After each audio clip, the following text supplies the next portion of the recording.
So, hello everyone, and thank you for taking out the time to listen to this session in which I am going to be presenting a unique interpretation to the teaching learning process in architecture and design. What I'm going to talk to you today is essentially titled Studios Looked Differently. Though I talk about other courses as well, the supposedly non-studio ones in architecture and design. What I'm trying to say is that's precisely the point. What if we treated subjects which were meant for simple delivery as those that were meant for inquiry and critical thinking? So, how do we go about that? And how do we reinterpret the way we look at the teaching learning process inside these studios? So, the other point that I would like to make before I actually, begin is that I'm sure what I'm going to talk about today has a lot of overlaps with other approaches or pedagogies or, thinkings in architectural pedagogy. But I would like to say is that such overlaps are essential to us. It is imperative that we understand that these overlaps are going to be there. And, what these overlaps allow us to do is to dig deeper into the matter at hand and to understand that we are a part of a larger ecosystem and that no single strategy is going to give us the magic answer towards pedagogy of architecture. So to that effect, Ethos's efforts to put it together into a repository is pretty commendable, and I think it will turn out to be a great knowledge bank for all of us. So this issue, this approach to this issue is, coming up with our own answer. When we look at this whole, repository, we look at this whole kitty or this ecosystem that we have in front of us, coming up with our own answer as an issue of this issue at hand. What are the ways in which we could, at our end, look at the process of teaching and learning in architecture and design that in some sense don't stifle the creativity, but also provide a certain structure, a process to the learning. So that's where I come from. And when we talk about pedagogy in architecture and design, again, I feel it's imperative to discuss that there are types of courses, contents, range of methods, assessment strategies, as well as, more importantly, the intent of the assessment and that dreaded learning outcome and rubrics that we all kind of come across. These are all essential to the ecosystem of teaching and learning. All matter. So the type of courses, the range of methods, the assessment strategies, the intent of the assessment, and the learning outcomes. All of it create a certain environment within which we operate. And I think very often we forget that these tools are not meant to dictate what is taught or how it is taught, but rather they are meant to provide us this framework within which we as pedagogues can operate. So I'm going to focus on what is it that we can do which is outside the studio that allows us to operate the best inside those subjects. So before we go to the meat of the matter, I'm going to take a minute to introduce myself. I'm Amrita Madan. I'm a professor at the School of Art and Architecture. I'm an educator and researcher, as well as a practicing architect. I have a B.Arch from Sushant School of Art and Architecture in 1997, and a master's degree in landscape planning from France in 2001, and an MPhil in urban theories also from France in 2002. So I have been a professor of architecture at the School of Art and Architecture, Sushant University, where I've been teaching here for the last 19 years. I've taught architectural design, construction, history, theory, other subjects, the range over the last 19 years since 2002, when I came back from France to start teaching. And as well as, I've been a part of the Masters in Interior Architecture program at SAA. Since its conception in 2016, I've also, helped in developing the course. So hence I've been conducting the undergraduate and postgraduate studios here and elsewhere. I've been invited back to France to, for professorships. So I in my practice as well, I've also practiced alongside. I think, both we need to kind of for a bit be on both sides to really see what's going on. And in that, my interest has been always been this crossover between the fields of creative thinking, in space making, experientiality, narrative-based design methodologies. So at my firm, Atelier Anonym Design, with my partner Rudrijit Bose, I have worked as the creator, the thinker and designer, and the conduit, as I like to call myself, and also the wrangler of space for varied experiential design projects. So I think I'm going to, put my presentation up right now for, to begin and get into the nitty-gritties of what we are going to talk about.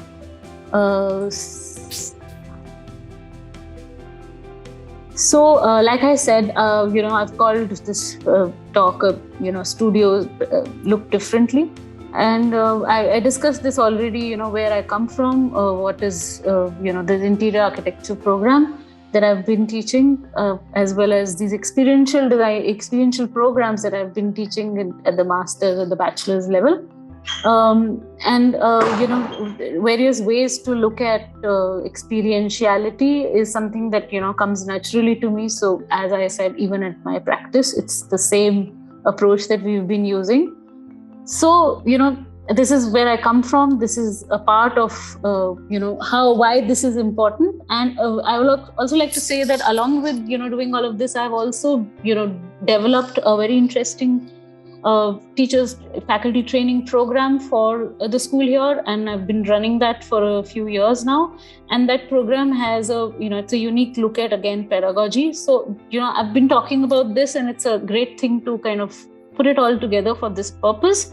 So here, all these things that we look at: methods, types, assessments, outcomes, and rubric design. I think the pure, the place that I really want to start from is this, which is when we all begin to teach. Most of us start by saying, what is my subject? What is supposed to be taught in this? And what do I need to teach? How do I teach it? And that sort of creates a place where we begin in a very, very standard sort of a way. This is the course that's given to us. This is the curriculum that we are teaching, and it's sort of a predetermined start point. And what I'm trying to do over here is to ask you to stop and reconsider this start point. And it's very important to actually realize that our start points create all the difference for us. We tell this to our students as well, that starting, it's critical to where you start from. And when we look at our own teaching plans and methods, we start from what is given to us.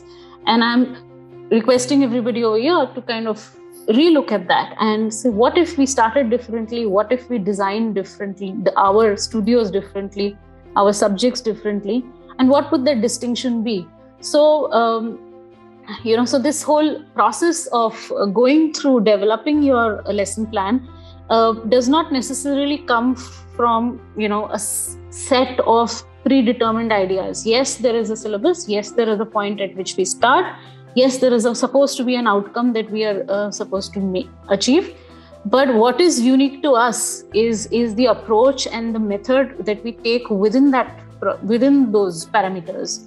And in some sense, it's also open to us to kind of redefine those parameters these days. So we essentially would like to start from this point where we say, what do I want my students to become? And who are they going to be after they leave this, institute, in this place? What do they need to learn to get there, to become that? What do I need to teach them? So that kind of gives us the second layer of information. What outcome am I looking for? What do I need to, at my level, look at, where they can then learn the things that they need to become what they need to become. So, this process is sort of a background process that we all need to be acutely aware of. And also there is a lot of, place for maneuvering within this process. And that's what I'm going to be talking about a little bit. And then there is an outcome, there is what my students need to be. So who are my students and what do they already know? So that becomes a certain kind of engagement of prior knowledge that I want them to, that I know that they have, and taking that prior knowledge, then I start working in the upward direction and in the downward direction, where I understand the correlation between it has a top-down and a bottom-up simultaneous process. So we create a unique, we create these unique opportunities for our students. We sequentially look at these processes. We look at the zooming in and zooming out, the top-down and bottom-up. And within this, there is a very important point that I would again say that where are we as pedagogues important is what we bring to the table through these two questions: what can I handle and what do I believe in? That's where I think the crux of the matter lies for us. How we approach a particular outcome and how we organize our knowledge, our delivery, our content, and our intent around those set of beliefs, and also this,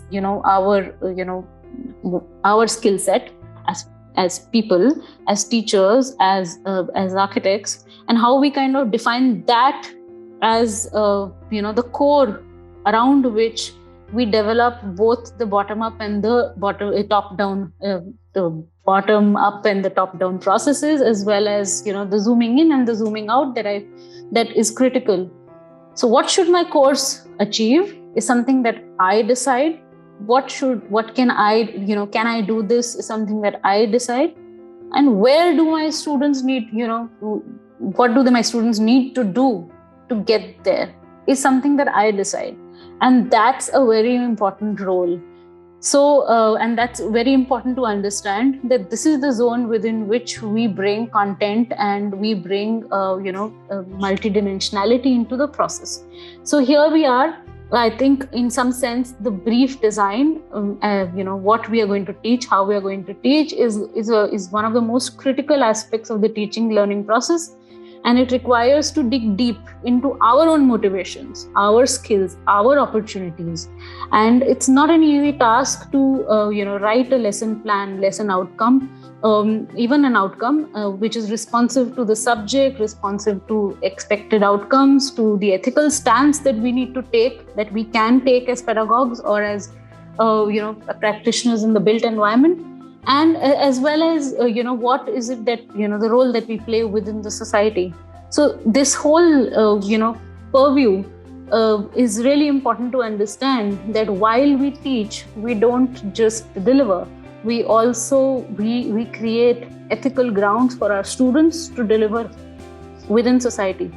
So everything that I do has to be overlapped with this idea. And that's when all of these, stages become relevant and become more, they have a wider reach in some sense. So moving on, this is where I said, these beliefs and this process of what we can see above the iceberg, whereas what is more important is what goes on behind it, and very little of it is visible. And those are just the events that take place.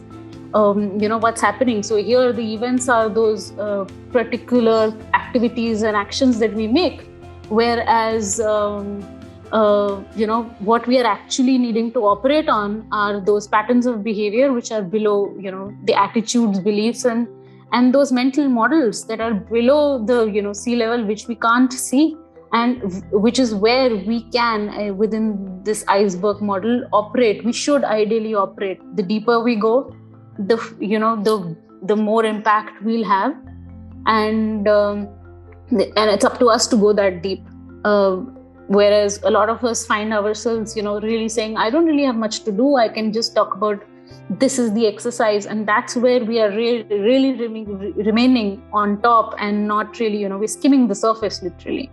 So the iceberg model has proven to be a very interesting model for us to understand where we stand as teachers and what we, the attitudes and beliefs and values that we bring. And in fact, when we talk to our students, are we looking at their behaviors, or are we trying to inculcate a certain sense of values and beliefs with them that we may or may not be able to change in the short term, but in the long term, what is it that we need to do to actually make that change, and how will we take away that the reduce the impact of, say, a negative socialization that might have taken place in their history. So we're also looking at this sort of model to understand that our zone of operation is now below the sea level. It's not, events are just, our activities, what we design are just, the evident outcomes of it. So like I have just discussed with you, so these three big things that out of that whole exercise on top, which was background, me, and foreground. So foreground is where we are at, that's on the top. So effectively, if we just look at weekly schedules and we just look at lesson planning, then we are not going to be attacking the issues of the background, the issues of what's below the surface.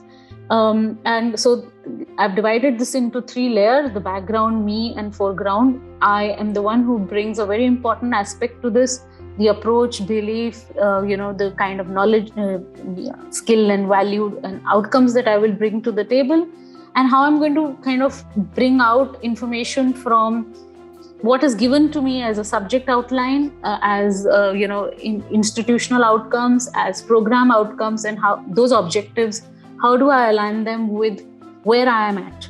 So these are the three big parts of this. And to be able to do this, I'm basically talking about these three parts. I think it's important to understand certain learning models that will allow us to operate below the line, below the sea level, and how do they do that? How do they let us be inside?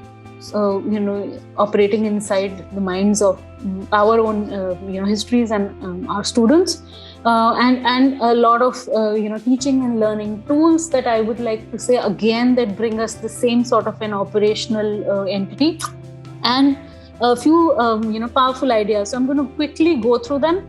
What does this mean for us, and what does it mean for a brief, for designing a brief? So within this learning models we're talking about, I'm sure you've come across this conscious competence learning model quite often. We keep talking about it. The point that I would like to make is that when we are as teachers, our essential job over here is not to bring our students from unconscious incompetence, where they don't know what they don't know, to just making them aware of what they don't know. But our job is actually to be able to develop the skill inside them. So to be able to achieve, to work within the zone of that conscious competence, where we make them aware of all the skills and methods and strategies that they need to have, and that they could practice to actually go to an eventual level of unconscious competence where they would reach, in their, long-term academic goals. Whereas, we don't need to teach them to reach unconscious competence now. We don't need to, tell them this is what you don't know. We need to give them the skills to operate where they can actually perform within the green zone, the conscious competence zone. So that's where it's important to tag where you are at. And, the other method that really allowed me to operate within this conscious competence zone was actually this thing about experiential learning, and understanding the experiential learning is a way to actually participate within that conscious competence zone, where you go through all of these steps, again a cyclic process within a cyclic process, and how our students, with the learner, would kind of do these experiments, look at, observe, conceptualize, reflect, create the concrete experimentation, and go back to that cycle of experimentation, identification, reflection, and conceptualization simultaneously, with that conscious competence model. So if our exercises, if the way we operate gives this opportunity of having these nested experiential entities within that competence model, it will provide a lot of foreground, background for our students to actually even, operate or give options of give work within. So these, along with that, I think the other thing that I would like to bring to this table is a constructive alignment as a way to operate within this very small activity, again a smaller nested entity within that larger entity, where I'm questioning these entities of what my student knows, what kind of learners they are, what have they learned, how will the learners learn. So this sort of constructive alignment strategy within the larger strategy gives us a place to operate within the curriculum, within its intended outcomes, within the teaching methods and assessment tasks, so that all of these get aligned with each other. And our job as teachers is to, like it says here, is to create a learning environment that supports that learning activity. So being a part of a cycle within a cycle is how I look at these three models that I've talked about over here. And our brief should allow for that nested sort of learning to take place. So the third point that I would like to bring, the third model that I would like to bring into this discussion is the constructive alignment model. And this in some sense is one a nested, it's a model within the other two models, is how I'm looking at, as well as providing us the larger framework. I'll go into the larger framework later, but what I mean by the smaller nested entity within those larger two entities that I talked about, being in the conscious competence zone, and really doing the process of experimentation, the experiential learning process within that. Both these two models and this one as well are engaged with this idea that the learner constructs his or her own knowledge, and they do that, they construct their knowledge, they construct their learning through these learning activities, through relevant learning activities. So as a result, what the teacher's job is to create a learning environment that supports this learning, and the activities that will allow for this desired outcome of construction of knowledge to be able to reflect upon what we are doing, to be able to course correct within that, to be able to acknowledge that we are talking about building up the competence within a particular entity, and to do these nested repeatable processes. What kind of activity, what kind of experience that can the teachers give to make it appropriate for the learner to achieve them. So hence a very critical role is played by us, even if it is really as you see, it's a very small role in the larger process of things. Whereas it is critical in the sense that if without this, the learner cannot practice the other two larger ideas. And within that, within this teaching system, in that sense, that you have the curriculum, its intended outcome, the teaching methods, and the assessment tasks. The job of alignment is with the teacher.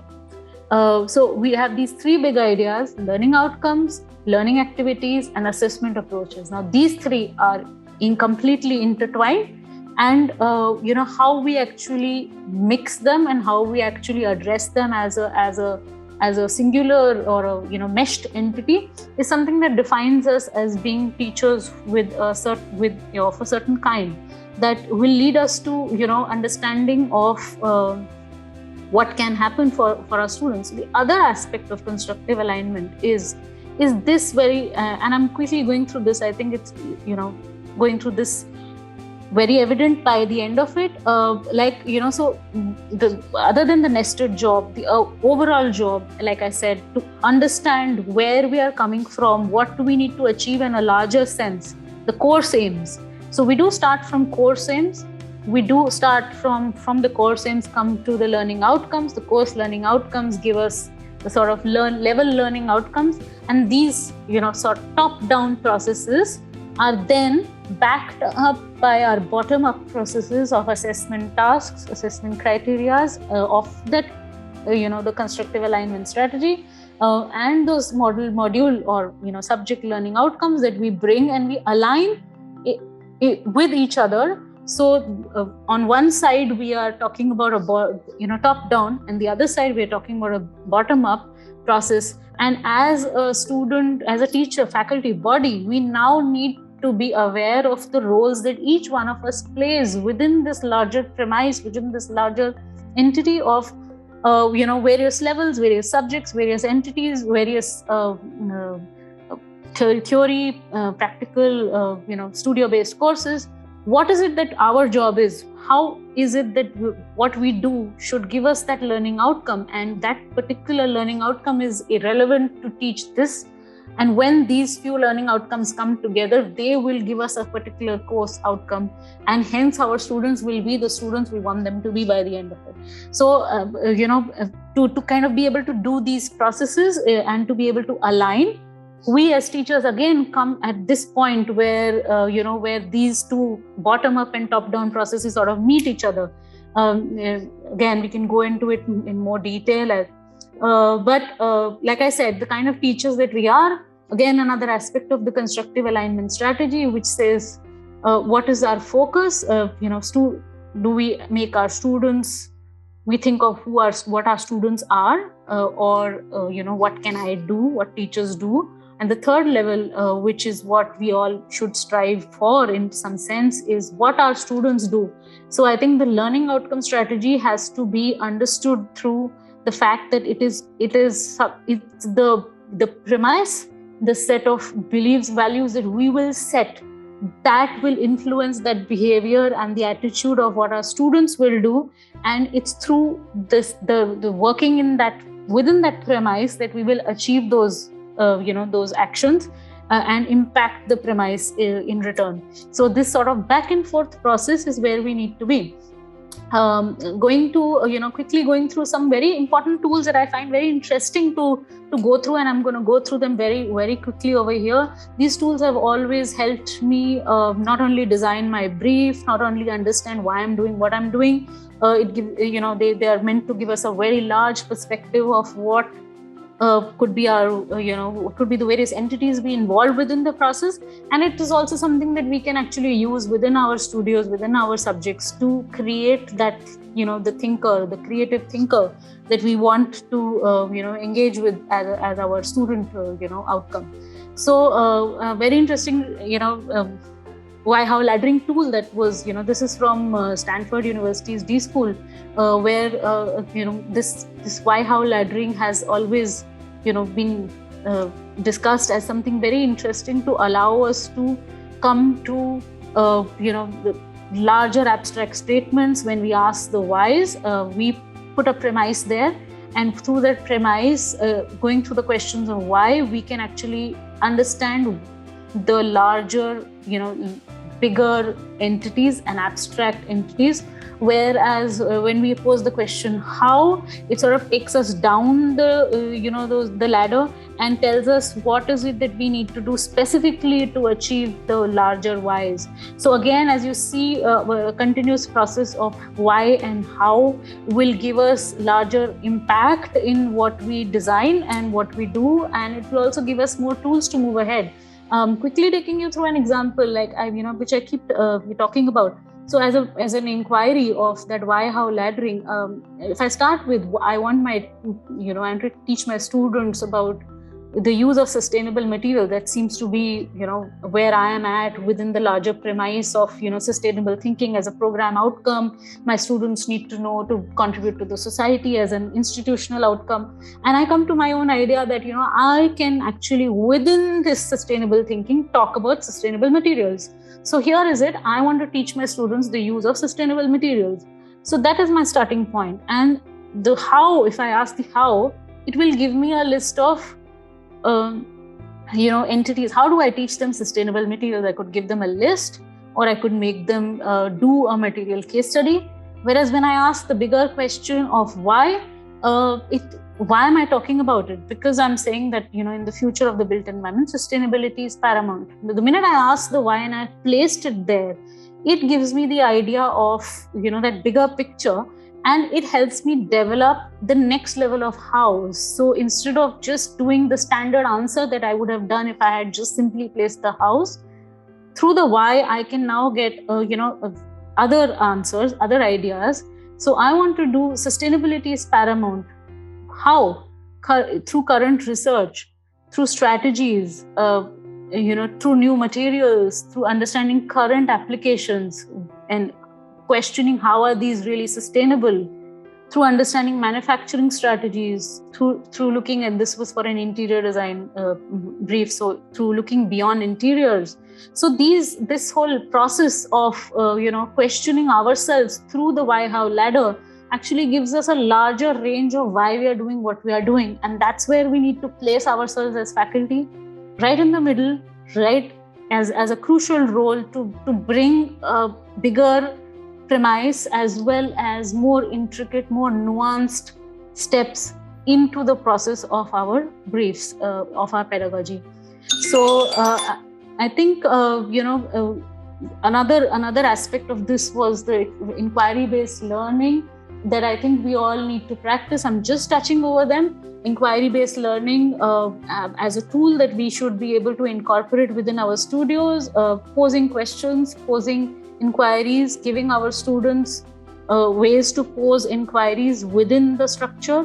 What does that mean? Effectively using this has, we've all heard of Bloom's taxonomy, but I think it's a very, very misunderstood sort of device as of now. And it's really important to kind of work with this in terms of the kind of connections or the ideas or the importance, and to understand that if we as students, as faculty, do not pitch our intents at higher levels within the taxonomy, our students will never be able to reach there.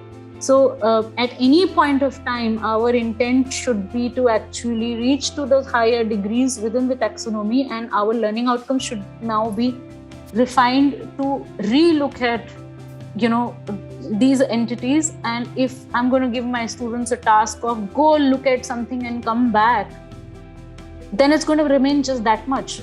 I'm not going to create knowledge. But if I give them the task of go look at something, come back and tell me how this would implicate itself in the future of our built environment, then we are giving them a way to move ahead.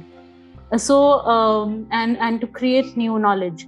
So other aspects of the taxonomy. Last point that I would like to make over here is that, and this is again, I mean, it's a standard, understanding. But as I said, learning outcome as a task, learning outcome is something which is specific and concrete, learning outcome which is something observable. What we do is we end up writing our briefs with learning outcomes which are saying things like we want our students, the students should be able to understand the value of sustainability. That means nothing to anyone. So we need to be more specific in terms of what that learning outcome is, and it has to be based on a particular actionable entity, which can then help us create knowledge, again referring to the Bloom's taxonomy. So the other again designing our learning activities differently, trying to look at strategies that sort of mix and match. Every activity that we design has to do different things. It cannot be the repeat of the same same process, as well as a very strong idea within within this thing, which talks about the fact that students, and I've been bringing this up again and again, students construct knowledge, and our job as the faculty is to lay the groundwork for as a possibility within which knowledge can be constructed. I'm going to end here, and thank you so much for your attention, and and I hope that this will help you and take forward certain ideas and incorporate them within your briefs and within your pedagogies. So thank you.